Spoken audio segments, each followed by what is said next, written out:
Hey everybody, welcome to the bench. Today up on the bench we have the Angry Redhead chassis. I'm doing a 1 year later review of my own work and installation. And I thought since I had this up on the bench today, I'm just kind of going through it and cleaning it up, and digging it out. I took it out of the box, and so thought maybe today might be a good day to go in and clean house. And I have done a little bit of work on this already, but we can talk about the way this is set up and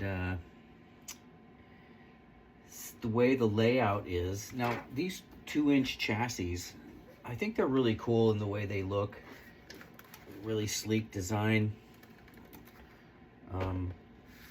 but they do pose a spatial problem, especially in a chassis this narrow. I think this was like 7 inches, and so I like the compactness of it, but trying to get everything to go together good without oscillation and stuff like that is a little difficult. But one thing I did realize that was a cool idea is that I put my output jacks in the center, which caused my negative feedback wire to be shorter than usual, because normally the negative feedback wire is with the output section. If the input's right here, I usually have my output transformer right here, and so I'll run the wire. I don't usually like to run it around the power section, so I run that negative feedback wire all the way around town, and it's just, you know, antenna city, and it's hard to deal with sometimes. But this was kind of cool. I like that I laid it out like this, and that these turret boards in the center like this was a good idea, where I was able to work on the tubes and the pots in this way. Each one of the amps I've done, the 4 amps I've built so far, I've done each one of them in a little bit of a different layout to try and see kind of what felt good and what worked for me. And those turret boards, I like these turret boards, but I do have some things to say about them. And my first recommendation is, if you're doing the narrower chassis design, these big giant ones don't always serve so well. And so there's a place for these for sure. But I do like these ones. I don't know if you can see how they look, but it's got the narrower. My lighting's all weird in here, but it's got the really narrow little turrets. And I like these. I think they're really cool. They work really good. But my recommendation, and I didn't do it in this, and this is why I recommend it, is that you should sand these down when you get them. Take some sandpaper, some 100 grit or 120 or something, and sand down the insides and the outsides, and do it good. Scuff them up, get them nice and scuffy, so they grip, so that the solder grips them well. Because I didn't do that to these ones, and they were really glossy, and I had a really hard time getting any of the wire connections that I made to these little turret pins to stick really well, because they just weren't scuffed up enough to hold it very well, and it was a pain in the butt. And so that's why I have a bunch of bubble gum solder joints going on, and I have improved since then too. So, you know, coming back and looking at some of the work I did and some of the choices I used based upon what I had, a lot of flying wires. But yeah, these are cool little turret boards, and I do recommend them, but I recommend scuffing them up really good. And they only accept one item. So if you're trying to jumper things, you can only get, unless you go and ream them out, you'll only get one wire in them at a time. So you got to kind of connect it somewhere else or open them up a little deeper. But I do like these. They're inexpensive and they're easy to use. But that's just a little tip from me. So, and going on about what I liked and what I didn't like, is I keep doing this in my lazy little way. Is I keep my filter caps, I always tend to just kind of get them where I like them, and then use the glue to get them glued in place. And I use this amazing automotive goop, and it is really good stuff. It sticks really, really well. I mean, this stuff's definitely on here, and I like using that. But in the future, I want to start building some like little stations And it's only smart because putting one of these, putting these on here, you can run the lead through the little opening, and then you can set up little node stations too if you want, because that's another thing. I always come up with these giant bulbous nodes where I'm running all, the power plate power off these, and you get these big fatty little nodes of connections, and I don't like that. I don't like the way it looks, and I'm sure there's lots of different ways to do a layout where you don't do that, but I'm still learning. But I did like how I kind of built this little square network in here of the way each one of these was coming out and going to the resistor and then moving over and coming out. It made it very obvious and easy. And and today I just actually wired in this standby switch, which I really don't like using standby switches, but I had an opening and I didn't have anything else to do, and then the B plus was right there. And so I changed out the entry surge resistor, so which hopefully is not going to make it any more saggy than this amp already is, because it is cathode biased. So anyways, a lot of flying wires, a lot of stuff kind of going this way and that, but this amp in particular did not squeal or howl from the start, so whatever I had done, I did okay. It wasn't a squealer. I mean, you turn it on, there wasn't mass oscillation and loop, howl and squeal going on. But I did notice a lot of my shoddy little things, like the heater tap circuit is this little funky little thing going on here, and same thing with my LED circuit. It's just kind of stuck together and then it's left there. So I want to fortify those and make sure there's no room for bouncy bounce, because definitely you need to make an amp to where you're thinking that when it's on that cabinet and you're jamming, those speakers are rattling this amp, and in turn you're rattling all these flying wires that are going this way and that, and if they're susceptible to any bad funky solder joints or whatever else, some oscillation, or you're gonna like wiggle a wire and it starts to oscillate a little close to another wire, next thing you know, your amp's like weep, weep, and that's no fun. So, and these high gain amps are hard to tame in that way. So this particular amp is like, it's a distortion unit in a box. This amp does no cleans whatsoever, and it is based off the Soldano build, although I do change things around and alter some stuff to my liking, and kind of what in the end what my ear is hearing, I'll go back and change things. I never use the 047 caps in the end. Sometimes I use an 03, most of the time it's an 02. The cap right after the master volume, that coupling cap taking you into the phase inverter, I think is a very important cap. A lot of times I'll use a 002 to tighten things up right there. Gives it a nice little feel and effect. But so this has got Soldano topology with some things thrown off, definitely. Cathode biased. Minimal filtering. I mean, look at that.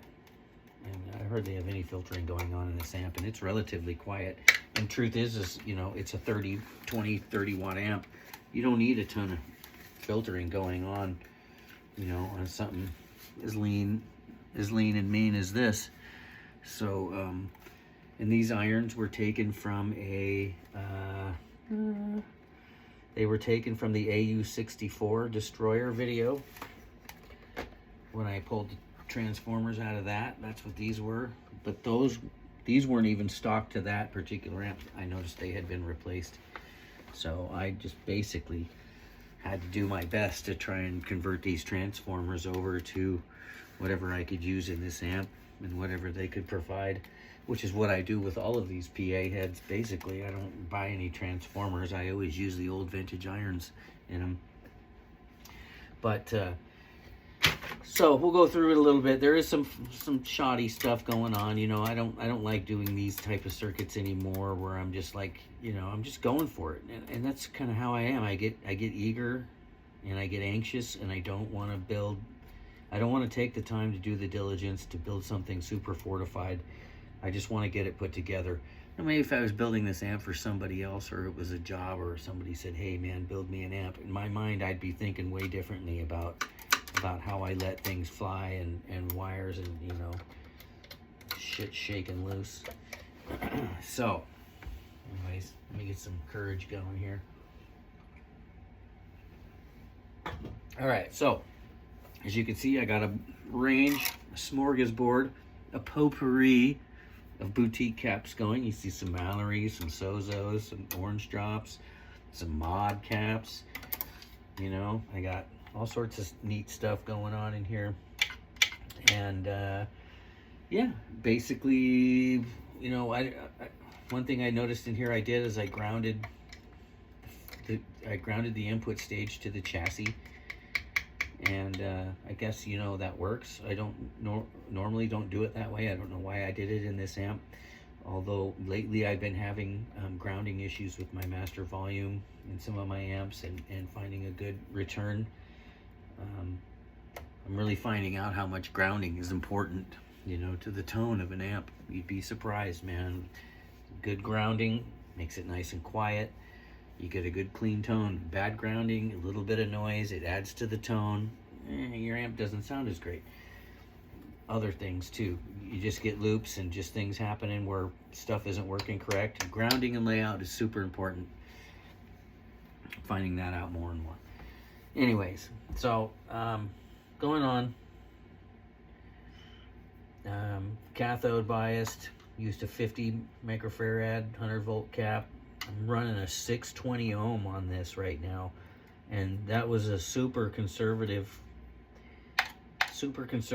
choice for me. Normally I might run a 470 or a 510 right there, but I think I just had this one in there. It wasn't getting hot, the amp sounded good, and I left it. And sometimes that's just the way I do things. I'd rather just go by ear than by math. I hate that. I need to get past that. There's some funky grounding schemes going on in this amp too. We're talking about grounding, and you know, the 4 main ground points of the amp being the, you know, the power by itself, the input, the phase inverter section, negative feedback, and then the filtration.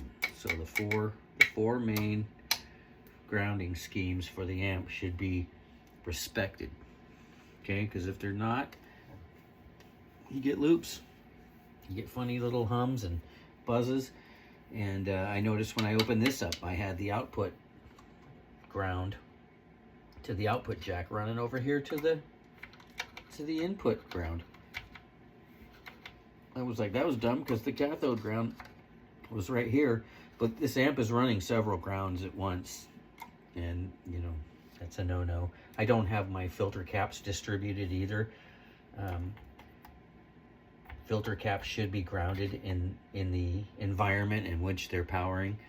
So I didn't do that. If you look back here, they're all just grounded right to the chassis right there.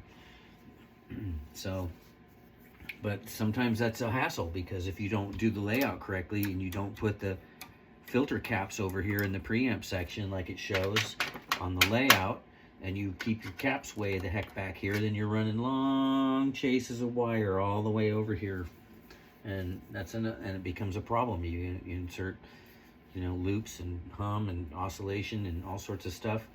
So, you know, a major factor in doing this was, you know, what am I giving up in run space for ease and convenience for one thing and another? I mean, look at these grid stop resistors for the power tubes, and that's a way longer chase than I would love to see on that, for sure. You know, I mean, when it comes to layouts, I think the power tube coupling caps should be somewhat fairly close. This network should be in a fairly tight environment, but you can see I've got it running all around, and long run, flying wires, I call it. But so yeah, I'm not exactly proud to show this amp off, but hey, whatever. I'm making progress, and so I can look back and kind of look at what I've done and giggle and maybe fix some things. And this amp still sounds pretty bitchin', to be honest with you. And I'm gonna leave it cathode biased, as much as I want to take it and make it a fixed bias amp, because I love the tightness of a fixed bias. This amp, I think I'm just gonna keep it as it is and keep it cathode biased, distorted, heavy amp. And it's sounding good. It's clean. It's not clean, but it's not noisy. Thank you. So, anyways, the Angry Redhead, and paint job got a little scratched up on here. And actually, I was really disappointed. I don't know if you can see that or not, but the scratch on there was from a piece of this foam stuff. When I moved to my new place, I had some packing foam, and that was an edge of the packing foam, and it reacted with the paint. So this paint job is foobarred. And I'm just running these old tubes. I got some Sylvanias in there that I pulled out of one of these PA heads, a bunch of mismatched preamp tubes, Ruby and Mallard.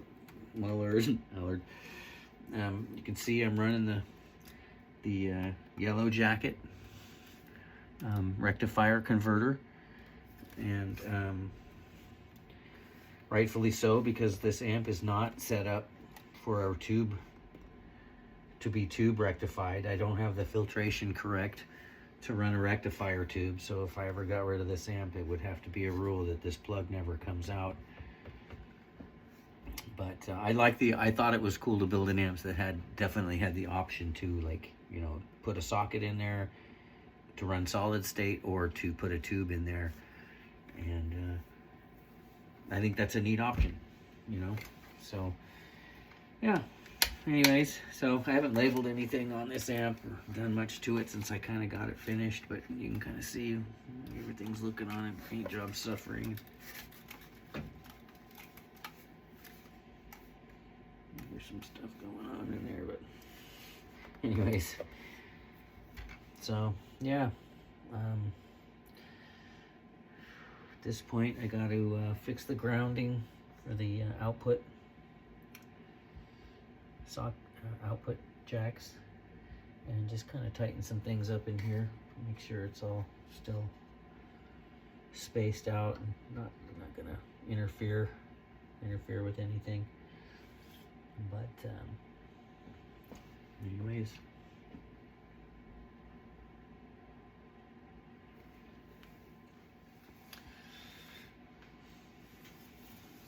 I'm gonna tell you a little story. So I was building an amp recently called the Ankh.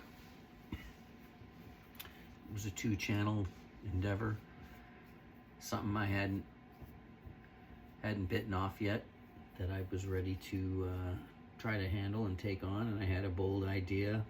And I got the entire amp put together and was trying to get it all, getting sound. I had tone coming out of it, I had sound coming out of it, but something was gnawing at me about that amp. I don't know what it was, but it just felt like I wasn't giving the design idea justice because of my limited abilities. And I could see that the things I had done to the amp in the end, and the way it came out in the end, wasn't exactly the vision I had, or the vision of perfection that I had hoped for. And something was just eating me up inside, that amp was not to be. And I don't know, it seems weird. I kind of went round and round about it, and well, I can't reach it. It's way up on a shelf, but chassis for that amp is now sitting up on a shelf, completely bare. I took the entire amp apart, head to toe. It was completed, 2 channels, everything but the channel switching section, which I was going to do just something super basic and probably really noisy.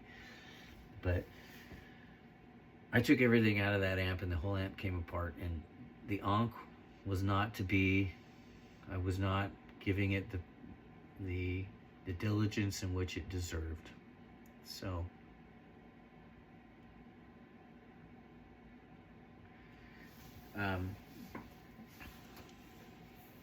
what was birthed from the Ankh is this. And I'm calling it Roulette. So, ATEC, if I threw that name out as a name for one of your amps, I'm now officially taking it back. Okay, this amp is now going to be called Roulette. And it's turned out pretty cool, pretty special. And I've worked pretty hard on it. You know, you can't really see the lighting in this here. The spot's kind of weird, but I'll just get it put down so we can kind of go over what was going on here. Oops, I gotta figure out some kind of a bench lift for my amps. But you can kind of see here a little bit what we're looking at. Scooch on in. All right. Once again, Soldano topology. It's got some filtering. I'm running 80 caps to start. 80, 80, 47, and then two 22s. So 80, 80, 47, 22, 22. And doing okay. This amp sounds pretty good. Pretty damn good. I didn't use any negative feedback in this amp. So it was very hard to tame at first. And but I think I've got it there. It's definitely a different amp than what I've done already, although it isn't, again, in the Soldano topology. I use Sozos and Jupiters. There's a Mallory. But, so this amp came together pretty quick, and it sounded good. I used a fixed bias and balance setup. So, fixed bias, this makes this amp really bark, and I'm kind of proud of it. I did put an extra 12AX7 tube in there. I had some wild idea about doing something, but now it's not come to life, and I think in the end that tube's going to come out. But so this amp is really barky, and it's interesting. It's interesting to build a high gain amp without negative feedback, because you lose control of some key things. And the irons from this were taken from I'm gonna start a mess here. Let's get these out of the way. Talk a little bit about this amp here. Okay, there we go. You can see I'm running these squatty little groove tube 6L6 tubes. These are the smaller groove tube, the 6L6s I've seen, which are kind of cool. So I'm using them, and they sound really good. I don't care what people think. I love groove tubes. Anyways, iron came from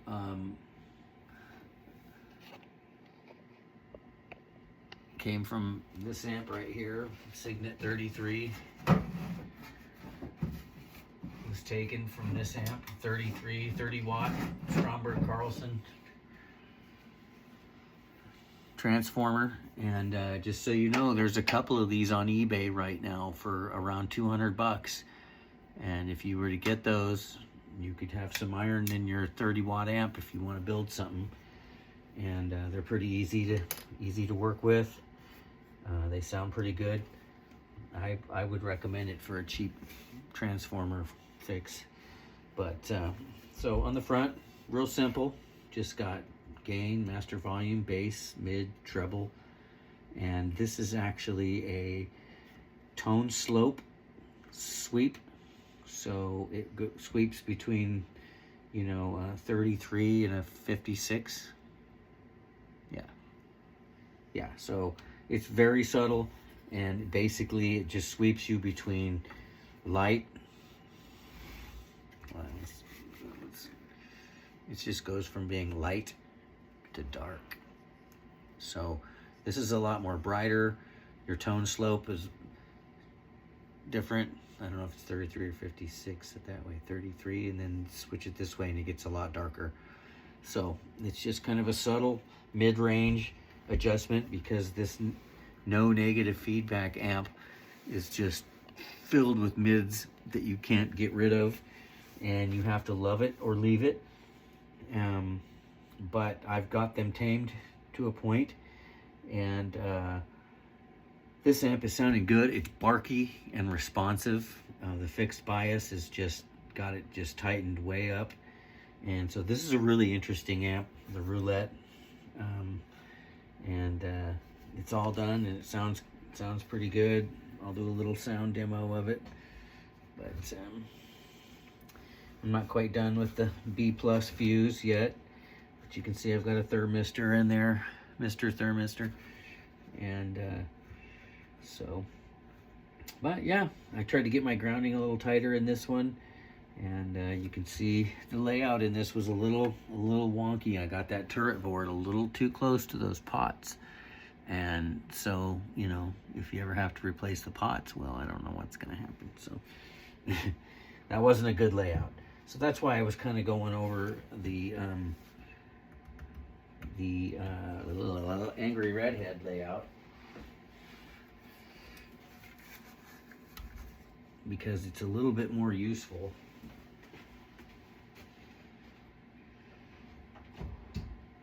And then here's the one I did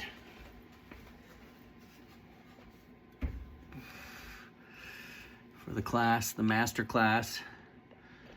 This amp sounds frickin' bitchin'. I was playing this amp last night with those groove tubes, and this amp is a savage now, man. This thing gets it. And it was the first one I did, and it's got Newcomb transformers in it, and they sound amazing. And this amp I can't express enough about. So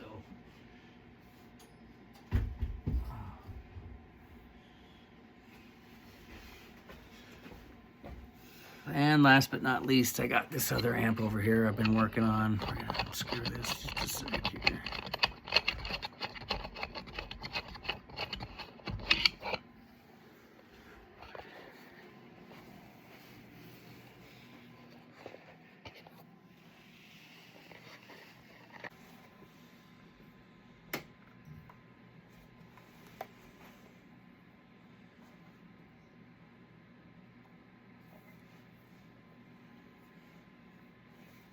Turn off the heater real quick.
All right, we got a little demo here of roulette, and yeah, so I don't know what it's gonna sound like, but here we go.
All right, so there was a quick little demo of a couple of the amps I've been working on. The first one I called the Dark Horse, but I changed the name because Trainer has an amp called Dark Horse. So I don't know what I'm going to call it. Maybe I'll remove the R and call it Dark Hose.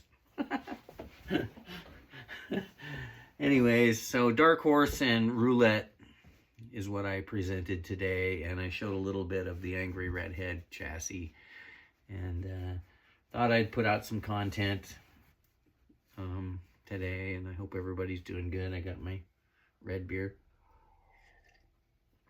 and hope you enjoyed the sounds or the video. My playing is not always the best. I'm capable of much more musically, but I just don't ever practice. I just grab the guitar and demo the amp. So all of the guitar playing you hear is a lot of unrehearsed stream of consciousness nonsense. I'm capable of a lot more musically, I promise.